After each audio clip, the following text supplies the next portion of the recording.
இறை வழிபாடு என்பதே அமைதி, இறை வழிபாடு என்பதே அன்பு. அன்பில்லாத, அமைதி இல்லாத இறை வழிபாடு என்பது, கருணை இல்லாத, கனிவில்லாத இறை வழிபாடு என்பது அது பக்தியில் ஒருபோதும் சேர்வதில்லை. இறைவனுக்கு ஒருபோதும் அது ஏற்புடையதல்ல. பக்தி என்று ஒன்று இருந்தால், மார்க்கம் என்று ஒன்று இருந்தால், இறை நெறி என்று ஒன்று இருந்தால், அது அமைதி வழியில், அன்பு வழியில், கருணை வழியில், கனிவு வழியில் செல்லக்கூடிய பாதை. அது இறை வழிபாட்டு நெறியாக ஒருபோதும் ஏற்க முடியாது. அதை இறைவனே ஏற்பதில்லை.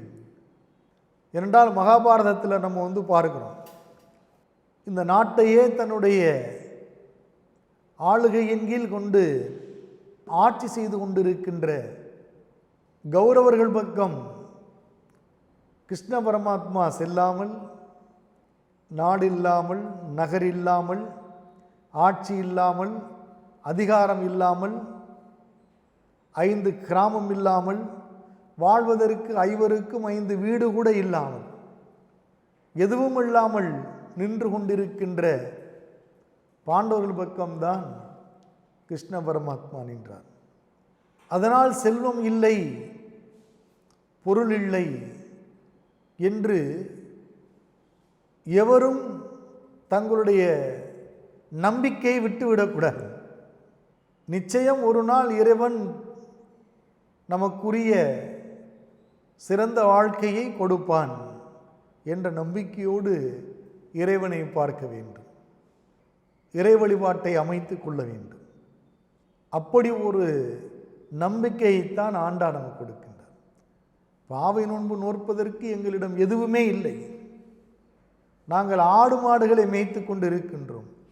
எங்களிடம் ஏது வேறு பொருள்? பால் இருக்கிறது, நெய் இருக்கிறது, வேறு என்ன எங்களிடம் இருக்கிறது? நீதான் அவற்றை கொடுக்க வேண்டும். எங்களுக்கு ஆடைகளை கொடு, அணிகலன்களை கொடு, அரிசியை கொடு, உணவை கொடு, நீரை கொடு, இவற்றையெல்லாம் கொடு என்று ஆட்சியர்கள் சென்று இறைவனிடம் வேண்டுகிறார்கள். அவன் அவர்களுக்கு கொடுக்கின்றான். அந்த மகிழ்ச்சியை அவர்கள் பாடுகிறார்கள், அந்த மகிழ்ச்சியை அவர்கள் அனுபவிக்கின்றார்கள். ஆண்டாள் அதனை நமக்கு அழகுற எடுத்துரைக்கிறார், நம்பிக்கை கொடுக்கிறார். எல்லோரும் சேர்ந்து வழிபடுங்கள் என்று ஒரு கூட்டு வழிபாட்டு தத்துவத்தை முன்வைக்கிறார். கூடி வாழ வேண்டிய அவசியத்தை வலியுறுத்துகிறார். இப்படித்தான் திருப்பாவையின் பாடல்கள் எங்கும் ஆண்டாள் நாச்சியார் மானுட சமூகத்திற்கே ஒரு வழிகாட்டியாக பக்தி மார்க்கத்தை அமைத்து கொடுத்து நம்மை வழி நடத்துகிறார். மணிவண்ணனுக்கு சூட்டிய மணி மாலைகள் திருப்பாவை பாடல்கள். தமிழ் எழுத்துகள் எனும் முத்துகளால் கோர்க்கப்பட்ட அணிமாலை திருப்பாவை. வங்கக் கடல் கடைந்த மாதவனை கேசவனை திங்கள் திருமுகத்துச் சேயிழையார் சென்றிறைஞ்சி அங்கப்பறை கொன்ற ஆற்றை 6 வழிப்படுத்துதல்.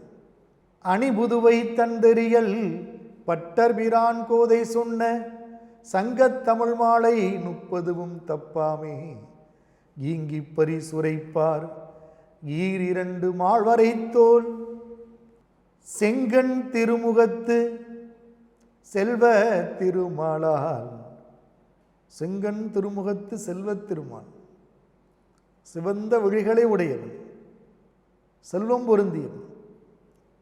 செங்கண் திருமுகத்து செல்வ திருமாலால் எங்கும் திருவருள் பெற்று இன்பொருவர் என்பாவாய். வங்கக் கடல் கடைந்த மாதவனே கேசவனே, இந்த உலகில் உள்ள உயிர்களுக்கும் தேவர்களுக்கும் அழிவு வந்த பொழுது அந்த அழிவிலிருந்து காக்க வேண்டும் என்றால் திருப்பார்கடலிலிருந்து அமுதை எடுத்து உயிர்களுக்கும் தேவர்களுக்கும் தந்தால் அவர்கள் காக்கப்படுவார்கள் என்பதை அவர்களுக்கு எடுத்துரைத்து மேருமலையை மத்தாக்கி வாசுகி என்ற பாம்பினை கயிறாக்கி திருப்பார்கடலை கடைவதற்கு வழிகாட்டுகிறார் எம்பெருமான் நாராயணன். அந்த மேருமலையை திருப்பார்கடலின் அடியிலிருந்து தாங்கிக் கொள்வதற்காக கூர்ம அவதாரம் எடுத்து கீழே இருந்து தாங்கிக் கொள்கின்றார். தேவர்கள் ஒருபுறமும் அசுரர்கள் ஒருபுறமுமாக திருப்பார்கடலை கடைகிறார்கள். திருப்பார்கடலிலிருந்து ஒவ்வொரு பொருளாக தோன்றி வருகிறது. நாரதன் தோன்றுகின்றான், காமதேனு தோன்றுகின்றது, திருமகளாகிய லக்ஷ்மி தோன்றுகின்றாள். இப்படி ஒவ்வொரு பொருளும் ஒவ்வொருவராகவும் தோன்றி வருகிறார்கள். இறுதியில் அமுதம் வருகிறது. நெடுநேரம் தான் கயிறாக பயன்படுத்தப்பட்டிருந்ததால் வாசி என்ற அந்த பாம்பு தன் வாயிலிருந்து நச்சினை கக்குகிறது. அதனால் அசுரர்களும் தேவர்களும் அச்சம் கொண்டு ஓடுகிறார்கள். திருமால் கூர்ம வடிவத்திலே மேருமலையை தாங்கிக் கொண்டிருப்பதால் பிரம்மனிடம் ஓடுகிறார்கள். பிரம்மன் திருமாலிடம் செல்லுங்கள் என்கிறார். திருமால் இந்த நிலையில் இருக்கிறார், ஓடுகிறார்கள். சிவபெருமானிடம் செல்லுங்கள் என்கிறார். சிவபெருமானிடம் ஓடுகிறார்கள். உயிரிலெல்லாம் அழிந்துவிடும் என்று அச்சம் கொண்ட சிவபெருமான் அந்த நஞ்சினை எடுத்து அப்படியே அவர் உண்டு விடுகிறார். அருகில் இருந்த உமையவள் சிவபெருமானின் கழுத்தில் தன்னுடைய விரல்களை வைத்து அழுத்தி நஞ்சினை கழுத்தோடு நிறுத்தி விடுகிறார். இதனால் கழுத்து கருமை நிறமாக மாறுகிறது. ஆகவே நீலகண்டன் என்ற பெயருடையவராக மாறுகிறார். இந்த புராண செய்தியை வங்க கடல் கடைந்த மாதவன் என்று ஒரு வரியில் எடுத்துரைக்கின்றார் ஆண்டாள். எப்படி இந்த மாதிரி இதை சொல்லணும், நயம் பாராட்டுகிற பொழுது எப்படி பேசும். திங்கள் திருமுகத்து சேயிழையார் சென்றிறைஞ்சி ஒளி பொருந்திய மதி போன்ற முகம் படைத்தவர்கள் ஆய்ச்சியர்கள். அவர்கள் அந்த மாதவனை கேசவனை சென்று வழிபட்டு பாவை நோன்பு நோற்பதற்கான பொருளை கொடு என்று கேட்டார்கள். அவன் அந்த பொருள்களையெல்லாம் கொடுத்தான். அங்கப்பறை கொண்ட ஆற்றை, அணிகலன்களையும் ஆடைகளையும் பாவை நோன்பு நோக்கின்ற பொருள்களையும் பெற்று வந்தார்களே அந்த வள்ளியை. அணிபுதுவை தந்தெறியல் அழகு நிறைந்த திருவள்ளிபுத்தூர், தாமரை மலர்களெல்லாம் பூத்து குலுங்குகின்ற நீர்நிலையை உடைய திருவள்ளிபுத்தூர்.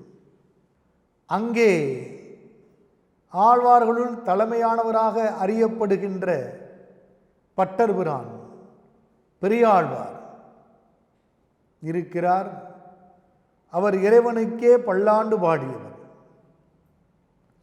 பிள்ளைத்தமிழ் இலக்கியத்திற்கு தோற்றுவாய் செய்தவர். வாழ வேண்டும் என்று வாழ்த்தியவர். அந்த பட்டர்பிரானின் புதல்வியாகிய